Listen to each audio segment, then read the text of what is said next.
Hello दोस्तों, good evening, नमस्कार। आप सभी का स्वागत है आप सभी के अपने यूट्यूब चैनल परीक्षा की शिक्षा में। आशा करते हो आप सभी अच्छे होंगे। आपकी जो तैयारी है बढ़िया तरीके से चल रही थी। जो बच्चे क्लास में फर्स्ट टाइम में पहली बार है नए हैं उन सभी को बता दिया हमारे चैनल पे आपकी जो है बीएड प्रवेश परीक्षा 2024 जो आपकी तैयारी रेगुलर बेसिस पे करवाई जाए। तो जिसे भी तैयारी पूरी करनी है, कंप्लीट करनी है, क्या करेंगे, चैनल को जो है सबसे पहले तो सब्सक्राइब करके हमारे साथ जुड़ जाएंगे और उसके बगल जो बेल आइकन दिया गया है उसको ऑन कर लेंगे। ठीक है, क्लियर से उसके बाद क्लास का जो समय देखिए, जीके जीएस की जो क्लास है सुबह 10 बजे डेली आपको हमारे चैनल पर देखने को मिलती है। रीजनिंग की जो क्लास आपको देखिए दोपहर को 1 बजे देखने को मिलती है। कला वर्ग की जो क्लास है शाम को 4 बजे देखने को मिलती है। हिंदी की जो क्लास है आपको शाम को 7 बजे हमारे चैनल पर देखने को मिलती है। तो क्लासेस का जो शेड्यूल आप लोग याद करके रखेंगे, इसी टाइम पर आपको क्लासेस से जुड़ना है, अपनी तैयारी को जो है पूरा और कंप्लीट करना है। ठीक है, क्लियर है। बाकी इसके अलावा आपका कोई डाउट हो, कोई क्वेश्चन है, कोई क्वेरी है तो आप हमारे इस इंस्टाग्राम पे पूछ सकते हैं। परीक्षा की शिक्षा का इंस्टाग्राम का पेज का जो लिंक है नीचे डिस्क्रिप्शन में आप सभी को इसका लिंक मिला। पीडीएफ और नोट्स के लिए हमारे टेलीग्राम का जो चैनल है आप उसको ज्वाइन कर सकते हैं, परीक्षा की शिक्षा नाम का। नीचे डिस्क्रिप्शन आप सभी को इसका भी लिंक मिल जाएगा। ठीक है, तो आप लोग इतना कर लेंगे। उसके बाद जो है यहाँ पे देखिए क्या होता है, तो यहाँ पे बता देते हैं आपको रेगुलर बेसिस पे जो क्लास का अपडेट जो है टाइम टू टाइम देता है, जिससे आपकी क्लास जो है मिस नहीं होती है। ठीक है, तो आप लोग यहाँ से जुड़े रहिएगा, आपका ही इसमें प्रॉफिट होने वाला है। ठीक है, और यहाँ पे जो है आपका एग्जाम का अपडेट जो होगा आपको बताया जाएगा। ठीक है, तो चलेंगे, इतना काम कर लेंगे। उसके बाद अब होगा ये कि जिसने अभी तक क्लास को लाइक नहीं किया, क्लास को लाइक कर देंगे, क्लास को अपने दोस्तों का जो है शेयर कर देंगे। और जिसने अभी तक चैनल को सब्सक्राइब नहीं किया है, को सब्सक्राइब करके हमारे साथ जो है जुड़ जाइए। क्योंकि हमारे यहाँ पे जो आपके देखिए कंप्लीट तैयारी करवाई जा रही है, जीके की, रीजनिंग की, कला वर्ग की, हिंदी की, सभी की क्लासेस आपको दी जा रही है। ठीक है, तो इतना कर लेंगे, फिर जो है चलिए क्लास स्टार्ट करेंगे। एक एक क्वेश्चन को अच्छे से और ध्यान से देखते हुए आगे चलेंगे। 51 नंबर, औरंगजेब द्वारा किस अंतिम दक्षिण राज्य को मुगल साम्राज्य में शामिल किया गया, बताइए। औरंगजेब द्वारा किस अंतिम दक्षिण राज्य को जो है मुगल साम्राज्य में शामिल किया गया है? बीजापुर को, अहमदनगर को, या गोलकुंडा को, या बरार को? तो गोलकुंडा जो आपका सेल अभी कब तक आपका राइट आंसर। ठीक है, वर्ष 1687 में औरंगजेब ने अंतिम दक्षिण राज्य गोलकुंडा पर जो है आक्रमण किया, जहां कुतुब शाही राजवंश का शासन था। ठीक है, युद्ध में असफल होने के पश्चात कूटनीति के सहारे औरंगजेब ने विजय प्राप्त की और गोलकुंडा को जो है मुगल साम्राज्य में शामिल कर लिया। ठीक है, अगले आपका देखेंगे 52 नंबर, बताने की कोशिश करेंगे राइट आंसर। निम्नलिखित में से किसे जो है कोमल काष्ठ का भंडार गिरी कहा जाता है, बताइए। निम्नलिखित में से किसे जो है कोमल काष्ठ का भंडार गिरी कहा जाता है? तो आपका राइट आंसर यहाँ पर दिखाते हो कनाडा को, जो आपका डील विकल्प देगा आपका राइट आंसर। ठीक है, कनाडा को जो है कोमल कास्ट यानी कि सॉफ्ट फूड का भंडारगिरी कहा जाता है। ठीक है, कनाडा की अर्थव्यवस्था में सॉफ्ट फूड उद्योग एक महत्वपूर्ण क्षेत्र है। ठीक। अगला आपका देखेंगे 53 नंबर, क्या देगा? लोथल और चहुंदड़ों का सर्वाधिक महत्वपूर्ण उद्योग क्या था, बताइए। लोथल और चहुंदड़ों का सर्वाधिक महत्वपूर्ण उद्योग क्या था? तो आपका राइट आंसर होगा मकान उत्पादन, जो आपका दिया गया यहाँ पे बी ला विकल्प आपका राइट आंसर होगा। ठीक है, लोथल व चौंदड़ों का सर्वाधिक महत्वपूर्ण उद्योग आपका मकान उत्पादन का। मकान का मूल शब्द का मणिका है, इसका अर्थ है दाने जिन्हें पिरोकर माला बनाई जाती है। ठीक है, अगले क्वेश्चन बढ़ेंगे 54 54 बताने की कोशिश करेंगे राइट आंसर। आय सिद्धांत प्रस्तुत करने में किसका दृष्टिकोण है, बताइए। आय सिद्धांत प्रस्तुत करने में किन्स का दृष्टिकोण क्या है? स्थैतिक है, तुलनात्मक स्थैतिक है, हिग्स के अर्थ में प्रावैगिक है, या हेरोल्ड के अर्थ में प्रावैगिक है?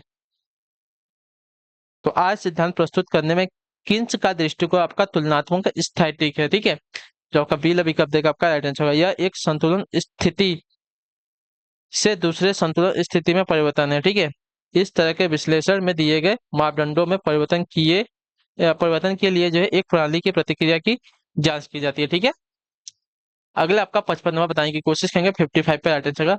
राजेंद्र चोल ने किस पाल नरेश को पराजित किया, बताइए। राजेंद्र चोल ने किस पाल नरेश को पराजित किया? तो आपका राइट आंसर यहाँ पे हो जाएगा साथियों महिपाल प्रथम को, जो आपका डी विकल्प देगा आपका राइट आंसर होगा। ठीक है, राजेंद्र चोल ने प्रथम एक प्रतापी चोल शासक था। ठीक है, राजेंद्र चोल प्रथम एक प्रतापी चोल शासक था जिसने बिहार एवं बंगाल में पाल वंश के राजा महिपाल प्रथम को पराजित किया था। ठीक है, याद रखिएगा। चलिए, अगला आपका देखेंगे 56 नंबर, क्या देगा? Lenin grad. लेनिन ग्राड पत्तन निम्न में से कहां पर स्थित है, बताइए। कनाडा में है, रूस में है, ऑस्ट्रेलिया में, या जापान में? तो यह जो है आपका साथियों रूस में, जो आपका बी वाला विकल्प देगा आपका राइट आंसर, ठीक है। लेनिनग्राड पत्तन या सेंट पीटर्सबर्ग मॉस्को के बाद रूस का दूसरा सबसे बड़ा आबादी वाला नगर है, ठीक है। इसकी स्थापना आपकी 1703 में रूस के राजा पीटर महान ने की थी, ठीक है। तो लेनिनग्राड पत्तन जो आपका रूस में स्थित है, इतने याद रखिएगा, जो कि क्या है, सेंट पीटर्सबर्ग मॉस्को के बाद दूसरा सबसे बड़ा, सबसे ज्यादा आबादी वाला नगर है, ठीक है, याद रखिएगा लेनिनग्राड। अगला आपका देखिए 57वां, मांग और वक्र में ऋणात्मक ढाल क्यों होता है, बताइए। मांग और वक्र में ऋणात्मक ढाल क्यों होता है, ऋणात्मक ढाल क्यों होता है मांग वक्र में? तो इसका राइट आंसर आपका हो जाएगा प्रतिस्थापना प्रभाव के कारण, ठीक है। केवल आय प्रभाव के कारण नहीं होता है, प्रतिस्थापना प्रभाव के कारण होता है, जो आपका दिया गया केवल दूसरा वाला कथन आपका यहाँ पे राइट आंसर होगा, ठीक है। मांग वक्र ऋणात्मक ढाल निम्नलिखित कारणों से होता है, प्रतिस्थापना प्रभाव, आय प्रभाव और कीमत प्रभाव, ठीक है। तो अतः वाक्य एक जो है आपका गलत है तथा दूसरा जो दिया गया आपका यहाँ पे सही हो जाएगा। अगले क्वेश्चन बढ़े आपका देखें 58 नंबर, क्या देगा, विधवा पुनर्विवाह एक्ट कब पास हुआ, बताइए। विधवा पुनर्विवाह एक्ट जो है कब पास हुआ था? तो ये आपका एक्ट पास हुआ था 1856 ईस्वी में, जो आपका दिया गया यहाँ पे बी वाला विकल्प आपका राइट आंसर होगा। वर्ष 1856 में ईश्वरचंद विद्यासागर के प्रयत्नों से लॉर्ड डलहौजी द्वारा हिंदू विधवा पुनर्विवाह अधिनियम पारित हुआ तथा विधवा विवाह का वैध, विधवा विवाह को जो है वैध घोषित किया था, ठीक है, वैध घोषित किया गया था। अगला आपका देखेंगे 59 नंबर, बताने की कोशिश करेंगे 59 पे क्षेत्र का, लूट प्रणाली प्रणाली किस देश में अधिक प्रचलित है, बताइए। लूट प्रणाली जो है किस देश में अधिक प्रचलित है? भारत में, ब्रिटेन में, क्या दिया गया है, जर्मनी में, अमेरिका में? तो अमेरिका में, जो आपका डीएल अभी कब देगा आपका यहाँ पे राइट आंसर होगा, ठीक है, क्लियर सबको। लूट प्रणाली वर्ष 1829 में अमेरिकी राष्ट्रीय एंड्रू जैक्सन द्वारा लागू की गई थी। लूट प्रथा का अर्थ है जो राजनीतिक दल सत्ता में आता है वह अपने समर्थकों को जो है पद देता है, वह जो है पूर्व नियुक्त कार्मिकों को हटा देता है, ठीक है। इसे हायरिंग व फायरिंग प्रणाली भी कहते हैं। यह प्रणाली जो है अमेरिका में अधिक प्रचलित होती है। 60 नंबर प्रश्न है, क्या देगा, मातृ स्थानीय, पितृ स्थानीय तथा नव स्थानीय परिवार के रूप में परिवार का वर्गीकरण किसने प्रस्तुत, बताइए। मातृ स्थानीय माता का स्थान, पितृ स्थानीय पिताजी का स्थान होता है, और नव स्थानीय नया स्थान परिवार के रूप में परिवार का वर्गीकरण किसने प्रस्तुत किया है? तो आपका राइट आंसर यहाँ पे हो जाएगा साथियों एससी दुबे ने, जो आपका दिया गया यहाँ पे सी लवी का आपका राइट आंसर होगा, ठीक है। पितृ स्थानीय परिवार, परिवार के सभी सदस्य पिता अथवा पुरुष के निवास स्थान पर रहते हैं। मातृ स्थानीय परिवार, परिवार के सभी सदस्य माता अथवा स्त्री के निवास स्थान पर रहते हैं। नव स्थानीय, परिवार के सभी सदस्य न तो पिता के स्थान पर निवास करते हैं न ही माता के, बल्कि सभी सदस्य नए स्थान पर निवास करते हैं, ठीक है। इसको इसका वर्गीकरण आपका एससी दुबे ने किया था, ठीक है। अगला आपका 61 नंबर, पैबाकी शब्द से क्या तात्पर्य, बताइए। पैबाकी शब्द से क्या तात्पर्य, तो ये पैबाकी शब्द का तात्पर्य होता है आपका भूमि से, जो आपका दिया गया यहाँ पे डी विकल्प आपका राइट आंसर, ठीक है। पैबाकी या पायबाकी उस जागीर वाली भूमि को कहा जाता है जिसे पुराने जागीरदार से दंड स्वरूप लेकर नए मनसबदार को आवंटित करने के लिए सुरक्षित रख लिया जाता था, ठीक है। इसकी व्यवस्था जो है सरकारी कर्मचारियों द्वारा की जाती थी, ठीक है। तो जो आपका डी ऑप्शन देगा यहाँ पे 61 पे अगला क्वेश्चन देखते हैं आपका 62 में, क्या देगा, निम्नलिखित में से किस अर्थशास्त्री ने वैल्यू एंड कैपिटल शीर्षक की पुस्तक लिखी, बताइए। निम्नलिखित में से किस अर्थशास्त्री ने वैल्यू एंड कैपिटल शीर्षक की पुस्तक लिखी है?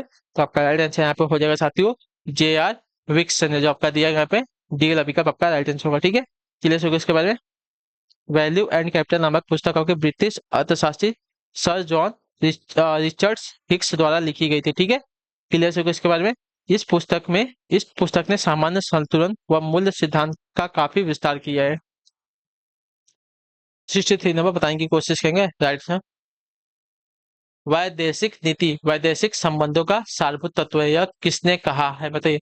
वैदेशिक नीति जो है वैदेशिक संबंधों का सारभूत तत्व है, यह किसने कहा है? तो यह कहा है आपका यहाँ पे जे आर चाइल्ड्स ने, जो आपका दिया गया यहाँ पे सी विकल्प आपका राइट आंसर होगा, ठीक है। क्लियर, जे आर चाइल्ड्स के अनुसार वैदेशिक नीति जो है वैदेशिक संबंधों का सारभूत तत्व है। विदेश नीति का अर्थ है एक राज्य द्वारा दूसरे राज्यों से अपने संबंधों के स्वरूप स्थिर करने के निर्णयों का कार्यान्वयन, ठीक है। तो जो आपका दिया गया यहाँ पे सी विकल्प आपका राइट आंसर हो जाएगा, ठीक है। वैदेशिक नीति वैदेशिक संबंधों का सारभूत तत्व, यह कथन आपका है जे आर चाइल्ड्स का। अगला क्वेश्चन आपका 64 नंबर, क्या देगा, कास्ट इन इंडिया पॉलिटिक्स नामक पुस्तक के किसने लिखी, बताइए। कास्ट इन इंडियन पॉलिटिक्स नामक पुस्तक किसने लिखी है? तो यह पुस्तक लिखी है आपकी यहाँ पे रजनी कोठारी ने, जो आपका दिया गया पे ये वाला विकल्प आपका राइट आंसर हो जाएगा। ठीक है, क्लियर से को। यह पुस्तक जो है पारंपरिक समाज व आधुनिक राजनीति के बीच प्रसिद्ध विभाजन को अस्वीकार करते हुए किसी समुदाय व क्षेत्रीय व्यवस्था में उनकी अंतःक्रिया की जांच करती है। ठीक है, अगला आपका देखेंगे 65 नंबर बताने की कोशिश करेंगे। 65 पे आपका राइट आंसर क्या होगा। ठीक है, चलिए क्या दिया गया है। विकास के परिणाम स्वरूप नवीन विशेषताएं और नवीन योग्यताएं प्रकट होती हैं, यह कथन किसने दिया, बताइए। विकास के परिणाम स्वरूप नवीन विशेषताएं और नवीन योग्यताएं प्रकट होती है, यह कथन किसने दिया है। तो यह कथन आपका दिया गया है साथियों हरलॉक, तो जो आपका दिया गया पे बी विकल्प आपका राइट आंसर होगा। ठीक है, क्लियर होगा इसके बारे में। चलिए अगला आपका देखेंगे 66 नंबर बताने की कोशिश करेंगे। 66 पे 70 निम्न में से कौन सा विषय समवर्ती सूची में नहीं, बताइए। निम्न में से कौन सा विषय आपका समवर्ती सूची में नहीं है। तो समवर्ती सूची में जो आपका दिया गया विषय यहाँ पे कौन सा नहीं है ना, तो नहीं वाला विषय आपका जो दिया गया है सार्वजनिक व्यवस्था। ठीक है, जो आपका सील विकल्प देगा आपका आंसर है। ठीक है, सार्वजनिक व्यवस्था जो है राज्य सूची का विषय है। फौजदारी कानून, विवाह तथा विवाह विच्छेद और आर्थिक व सामाजिक नियोजन जो समवर्ती सूची के विषय हैं। ठीक है, और सामाजिक नियोजन आपका देखिए समवर्ती सूची में नहीं शामिल होता है, आपका राज्य सूची में शामिल होता है। ठीक है, याद रखिएगा।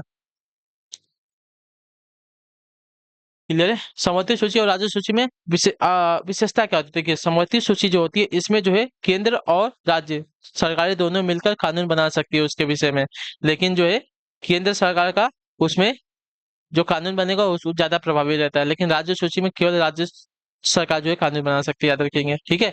67 अंतर्दृष्टि द्वारा सीखने के सिद्धांत में कोल्हर ने प्रयोग किया था किसका, बताइए। अंतर्दृष्टि यानी कि सूर्य द्वारा सीखने के सिद्धांत में कोल्हर ने प्रयोग किया था किसका, मतलब किस पर प्रयोग किया था, कुत्तों पर, चिंपांजी पर, बिल्ली पर या चूहों पर। तो इसका राइट आंसर आपको हो जाएगा चिंपांजी पर, जो आपका दिया गया पे बी विकल्प आपका राइट आंसर होगा। ठीक है,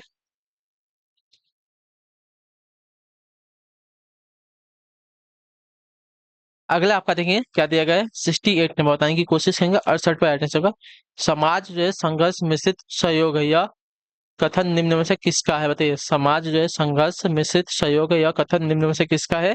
तो यह जो कथन दिया गया आपका मैकाइवर का है, जो आपका दिया गया पे ये वाला विकल्प आपका राइट आंसर। ठीक है, मैकाइवर के अनुसार जो है समाज संघर्ष मिश्रित सहयोग है। इस इसका आशय यह है कि समाज एक ऐसा सहयोग है जिसकी स्थापना संघर्षों से बचाव के लिए की जाती है, अतः समाज के लिए सहयोग व संघर्ष समान रूप से महत्वपूर्ण है। ठीक है, अगला आपका देखेंगे 69 नंबर क्या देगा। जब विदेशी विनिमय की पूर्ति में वृद्धि होती है तब संतुलन विनिमय दर क्या होगा, बढ़ेगी, घटेगी, परिवर्तन नहीं होगी, या तो बढ़ेगी या तो घटेगी, क्या होगी। तो ये आपकी घटेगी, जो आपका दिया गया पे बी विकल्प आपका राइट आंसर होगा। जब विदेशी विनिमय की पूर्ति में वृद्धि होती है तब संतुलन विनिमय दर में कमी आती है, वह जब विदेशी विनिमय दर की पूर्ति में कमी आती है तब संतुलन विनिमय दर में वृद्धि होती है। ठीक है, दो देशों की मुद्राओं के विनिमय अनुपात को जो है विदेशी विनिमय दर अथवा विनिमय दर कहा जाता है। ठीक है, अगला आपका देखें 70 नंबर बताने की कोशिश करेंगे। 70 का 105वां। ठीक है,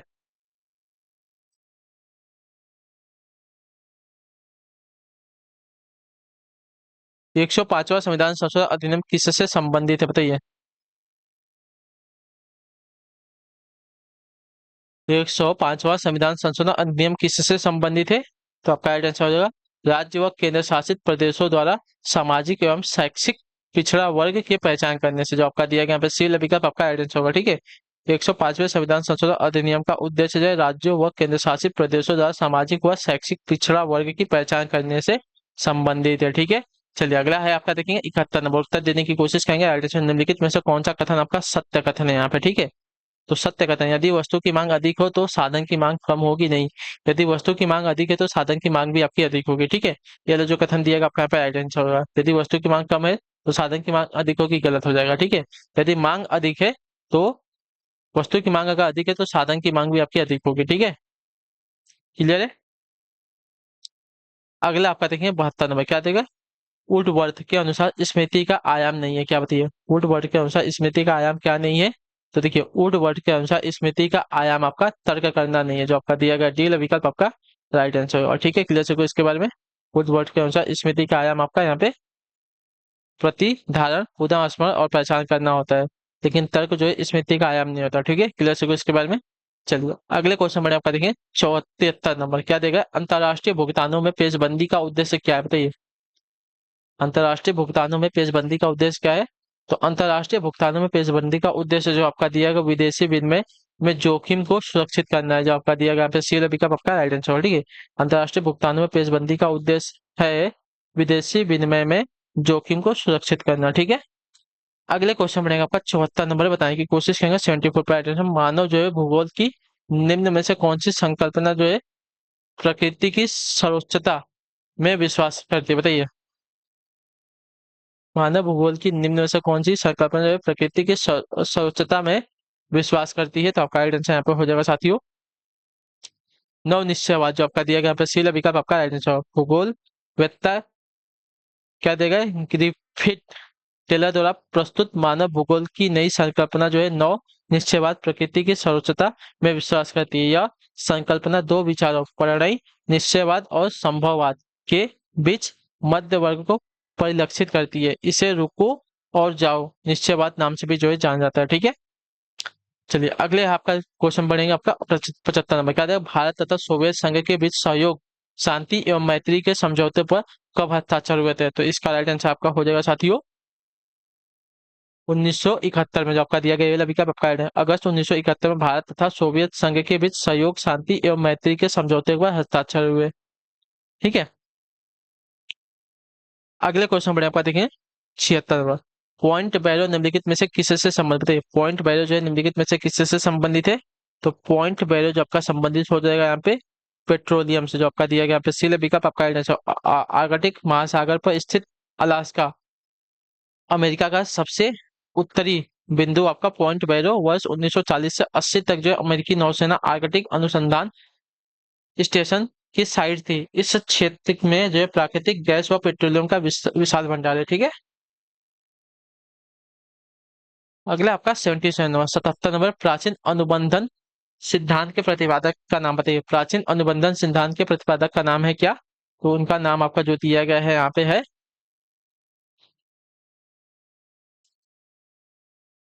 पॉलॉव, जो आपका सेल विकल्प का आपका आंसर वर्ष 1904 में मनोवैज्ञानिक पॉलॉव ने प्राचीन अनुबंधन सिद्धांत का प्रतिपादन किया था। इस सिद्धांत के अनुसार जो उद्दीपन अनुक्रिया के बीच साहचर्य स्थापित होना ही अनुबंधन है, ठीक है।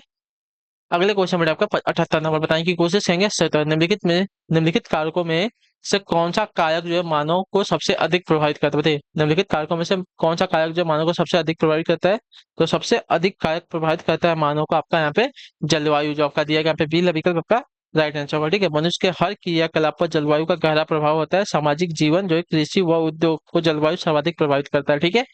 अगला आपका 79 नंबर, महावीर जैन ने किस भाषा में अपना प्रवचन दिया है बताइए। महावीर जैन ने किस भाषा में अपना प्रवचन दिया है? पाली में, मगधी में, सुरसेनी में या अर्धमागधी में? तो आपका राइट आंसर पर देगा अर्धमागधी, जो आपका दिया गया फिर डी लवी का आपका राइट आंसर। महावीर जैन जैन धर्म के जो है 34वें तीर्थकर थे, ठीक है, क्लियर है।